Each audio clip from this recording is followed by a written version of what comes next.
It's here. The Arcanist has finally arrived, and I cannot believe Zos is going to let it go live like this. After much testing on the PTS and trying so many things out, I have come up with the most insane build for the Arcanist. Over 25k health and shielded almost the whole time. Healing built in and enough damage to decimate bosses and push the sweaty strats without being sweaty. And it doesn't need any trial gear or mythics. You'll be able to absolutely melt bosses and feel indestructible at the same time. And the best part is you can buy almost every piece of gear in this build from a trader. Now there's a lot to dive into with this new class, so I'll be covering everything in this video, from race, attributes, Mundus, consumables, gear, skills, champion points, and of course a deep dive into all the things that make this work as well as a rotation. Now, before we get into all this, let's just quickly talk about the Arcanist. This build is unlike anything we have had yet in the Elder Scrolls Online. This class revolves around cruxes and a beam from a book. Cruxes are kind of like a charge of sorts. Build up your cruxes and then spend them to enhance abilities.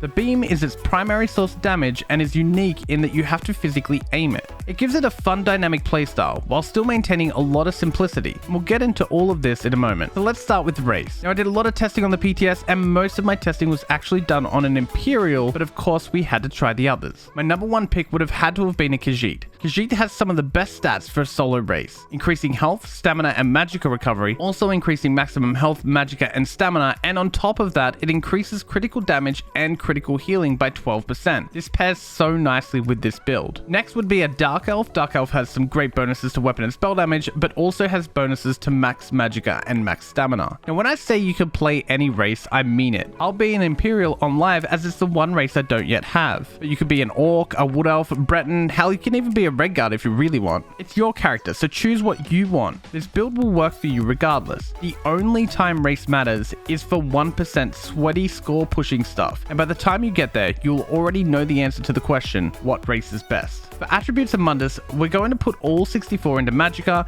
and then choosing the Thief Mundus to increase our crit chance. For consumables, we've gone a little different. For food, we'll be able to sustain by stat, so we'll be using health plus Magicka food. There's a bunch of options you can use, such as Solitude Salmon Millet Soup, Melon Baked Parmesan Pork, or Mistral Banana Bunny Hash. For potions, we have to get a little creative, and I want to make something safe, so we'll be making some Essence of Spell Critical. This is made using Bug Loss, Lady Smock, and Water Hyacinth. These potions will give us Major Prophecy, increasing our spell critical. It will also give us 8k health immediately, and Major Fortitude, which increases our health recovery by 30%. And finally, after restoring 7.5k Magicka immediately, it will also give us Major Intellect, increasing our Magicka recovery by 30%. We won't need spell power pots on this build because we won't need the sorcery, as you will soon see. Now for our gear, our main set will be Deadly. Deadly is a PvP set and can be purchased using AP, the PvP currency, but it can also just be purchased on a guild trader if you don't feel like PvPing to get it. We'll be putting that on our jewelry and front bar. I've chosen daggers here in the Nirnhone and Precise traits with Poison and Flame Enchantment. If you want to run a staff, you absolutely can. You will want that in the Precise trait. Our jewels will be in Bloodthirsty or Infused with spell damage enchantments. This set will increase our weapon and spell damage, our critical chance, more weapon and spell damage, and finally increasing the damage of our damage over time and our channeled abilities. And this is very important for our beam, as you will see soon. Moving on to set number 2. On the body, we're going to be using one of my favorites, Gormans. Gormans is an overland set that can be found in Galen. You can also purchase this on the guild traders. Gormans increases our crit chance for bonuses 2 and 3, then it also increases our weapon and spell damage. And finally,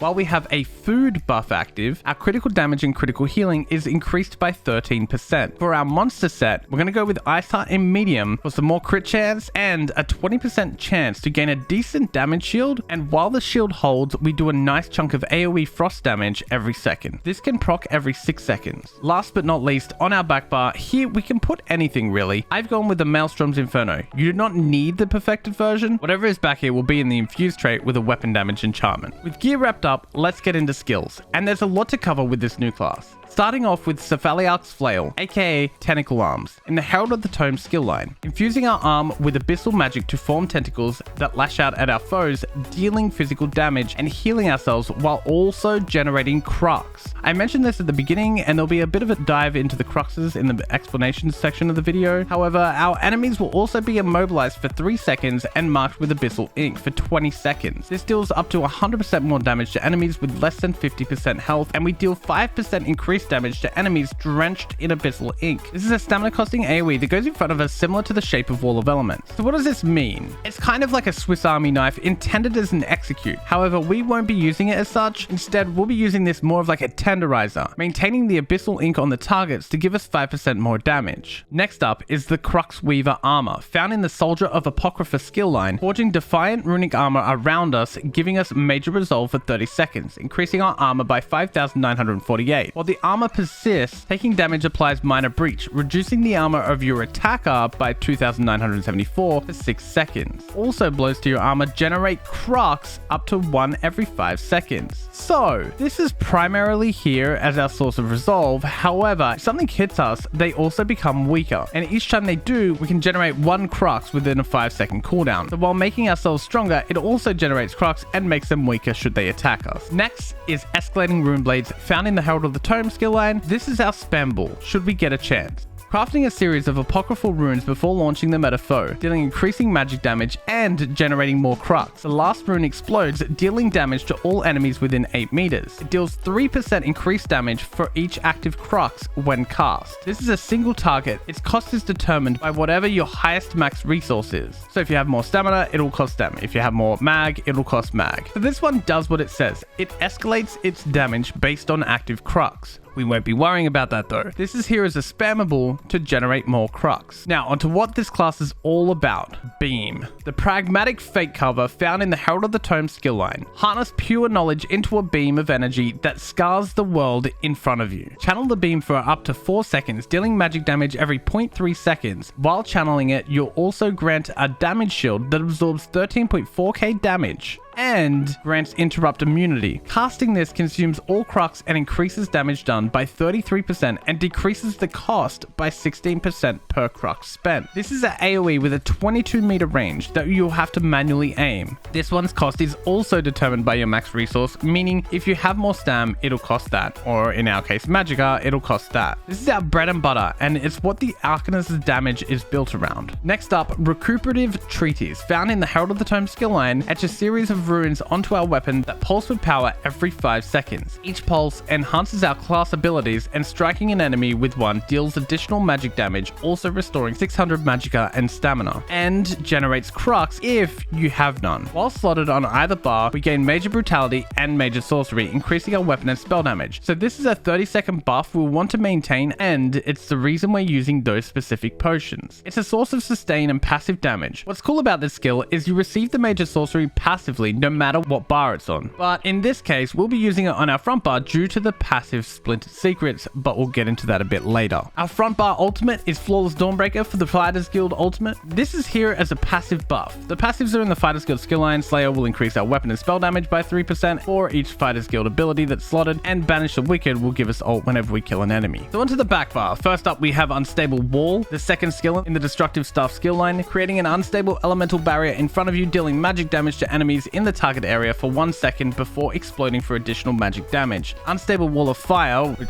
means you have a fire stuff equipped, deals additional damage to burning enemies. This will be what procs our enchantment on the back bar weapon to give us some juicy damage. Second is what I think to be an incredibly overloaded skill, Reconstructive Domain. Found in the Curative Rune Form skill tree, drawing forth your tome and invoke Leviathanum of the Abyssal Sea to conjure a vortex of eldritch power. Standing in this vortex grants you and your allies minor courage, minor fortitude, minor intellect, and minor endurance, increasing your weapon and spell damage by 215 and your health, magicka, and stamina recovery by 15%. This vortex also heals you and your allies over 20 seconds. So this is a ground heal over time that we'll want to be standing in this wherever we can get away with it. Next, we have our classic Channeled Acceleration found in the Psijic skill tree, bending time and space around us to gain major expedition for 12 seconds and minor force for a full minute, increasing movement speed by 30% and critical damage by 10%. Next, we have the Rune of the Colorless Pool, found in the Soldier of Apocrypha skill tree. Etch a amorphous rune on your enemy's mind, paralyzing them in fear after a 1 second delay, stunning them for 4 seconds. This undimensioned phenomenon applies minor vulnerability and minor brittle for 20 seconds, increasing their damage taken by 5% and their critical damage taken by 10%. If used against a monster, the paralyze lasts for 8 seconds. This is our massive debuff. We'll only be applying this to large targets like bosses and stuff. Next up is Resolving Vigor, found in the Assault skill line, can be earned without actually PvPing. This lets loose a battle cry, instilling yourself with Resolve and healing for huge amounts over 5 seconds. After casting this, we gain minor Resolve, increasing your physical and spell resistance by 2,974 for 20 seconds. This is our Oh No button you'll want to keep up every 20 seconds if you can, but don't stress as it's more there as a burst heal. Last, the super cool Languid Eye, the Herald of the Tome ultimate. This allows us to tear open the fabric of the Orbis to summon a scion of Hermaeus Mora. This being cast forth a beam that rends asunder reality for 6 seconds that deals magic damage to enemies within a 5-meter radius every half a second and snares them by 50% for 3 seconds. Every half a second, the beam's damage is increased by 7%. The Scion's beam can be repositioned by recasting the skill. So this is our big damage. I went with this morph over the one that follows because often things aren't actually moving, so this just allows you to put it in place and let it rip. You can of course move it should you need to just by pressing your alt again wherever you're looking. So with all that out of the way, let's get into champion points real quick. Up first in the blue tree, Wrathful Strikes, increasing our weapon and spell damage, followed by Fighting Finesse, increasing our critical damage and critical healing even more, and then Biting Aura, increasing our damage done with area of effect attacks, and Thaumaturge, increasing our damage done with damage over time effects. Majority of our damage comes from channeled abilities that do damage over time and also have an area of effect, so this will buff it all. Into the red tree, we're going to take the normal 3. Balanced Vitality, granting us health, Fortified, granting us armor, and Rejuvenation, granting us health, magicka, and stamina recovery. And our 4th is a Fleck. For this build, I've gone with Siphoning Spells, restoring magicka whenever we kill an enemy. So if you've made it this far, you probably want to know how this works or why it's OP. So let's start with the rotation. So pre-buff, it's going to be Channeled, Cruxweaver, Recuperative Treaties, and Reconstructive Domain. From there, we'll go Wall, Rune of the Colorless Pool, Flail, Alt if you have it, Rune Blade, and then Beam. From there, you'll just be applying anything that runs out and beaming again all the way till it melts into a puddle of goo. The best way to play this is dynamic. That just means applying things as they run out. The secret is to try to build 3 Cruxes before casting your beam. They are the little floating triangles surrounding your character. You can tell when you have 3 Cruxes as the beam skill itself will light up as though it's procced. This is a base game feature to let you know it's got 3 stacks ready to go. Build those and unleash the beam. But the build generates them naturally, so it's not hard at all. While doing this, you'll be protected by over 20k worth of shields, all while healing and melting. When I said it's the best, I meant it. So what makes this build work so well as a solo build? Between skills, buffs, and debuffs, as well as passives, it's almost got a group with it. The skills apply Courage, increasing weapon and spell damage, Minor Brittle, and Minor Vuln. They have it all. It's actually insane. And then to top it off, the passives complement the build so well. Starting with the Herald of the Tome skill line, we have Fated Fortune, Warping Fate when you generate or consume Crux, increasing our critical damage and critical healing by another 12% for 7 seconds. We're almost always making Crux and or spending it with our beam. Harnessed Quintessence, mastering the warp and weft of your very soul. When you are restored magic or stamina, increasing your weapon and spell damage by 5% for 10 seconds. We're almost always restoring one of the two between our champion point slottable siphoning spells or the recuperative treaty skill, not to mention our potions or so many other sources. Psychic Legion is okay, but not super useful for our build. It's a nice passive, but not a game changer. However, the next one, Splintered Secrets, increases our physical and spell pen per Herald of the Tome ability slotted, which is why we have so many on our front bar. But it doesn't stop there. In the Soldier of Apocrypha tree, we have the Aegis of the Unseen. Form a secret soldier within your mind, a defense against arcane forces without. While a beneficial Soldier of Apocrypha ability is active on you, increasing our armor, basically more resistance, because